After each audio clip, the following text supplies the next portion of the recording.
Hi, I'm Fred, head coach at USULI. Welcome to the Epic Endurance podcast, where we take a deep dive into endurance, strength and conditioning. Today we are going to look at the Boston Marathon and some calculators I made to help you if you want to prepare for this.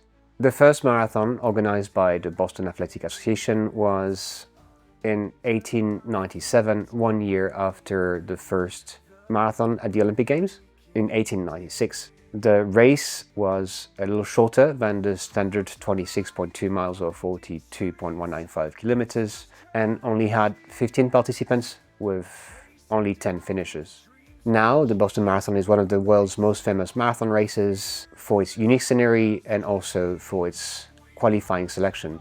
Running Boston is often seen as a badge of honor by runners because it involves qualifying and meeting certain standard. The course starts on Main Street and ends up near the Boston Public Library near the coast. The Boston elevation is what makes it quite challenging. It is not a flat course. The Boston Marathon race has a total elevation loss of about 500 feet, 150 meters, making it mostly downhill with a couple of small but challenging hills in the last leg of the race, including the infamous Heartbreak Hill, which is the fourth hill and the last hill before the finish line, which is at about a 5% gradient. The race is run in mid-April and the temperatures are quite cool, averaging 12 degrees Celsius at the beginning of the race, or about 53 degrees Fahrenheit, and raising up to about 17 degrees Celsius by the end of the race, or about 63 degrees Fahrenheit. You have cold weather, running downhill, and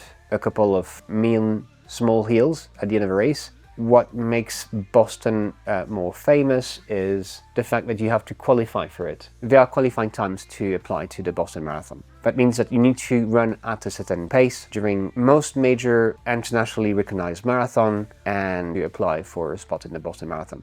How fast do you need to run? It depends. It depends on your age group and it depends on your gender. I made a small calculator which simplifies this, and I am going to show you very quickly how it works. On this page, this is called the Running Boston Qualifier Calculator. Obviously, it does what it does. And you have a nice picture of Boston. Very simple. You put your age group, like mine, probably somewhere around here now, and get the qualifying time. So a male athlete will have to finish at my age within 3 hours and 10 minutes, which is quite challenging. Average pace 4:30 minutes per kilometer or 7 minutes 15 seconds per mile. And this is for my age group. If I was to, and my gender, if I was to apply to another gender, then the time is 3 hours and 40 minutes. The younger you are, the faster you have to go. The older you are, then the slower is the qualifying time, ensuring that you remain on the top. Obviously, not everyone can qualify for Boston this way. They also have a fundraiser system where people can apply for Boston Marathon while raising money. But the general way, what 90% of runners at Boston Marathon will do is qualify within that time. So if we go back to my age group and my 3 hours and 10 minutes, what is interesting with this calculator, and you have that, let's say, well, it's 3 hours and 10, and I want to see first, what does it take? Using the other calculator I mentioned before, the runtime predictor. So we can reverse this, select a marathon, put 3 hours and 10 minutes, and that will mean obviously same pace, but finishing a 10K in 41 minutes is probably necessary to achieve these goals. Like I mentioned in another video, this is the range. If the drop of fatigue is very low or if the drop of fatigue is quite important, this range changes depending on the volume of training you're doing. I will suggest most athletes to look at the normal range.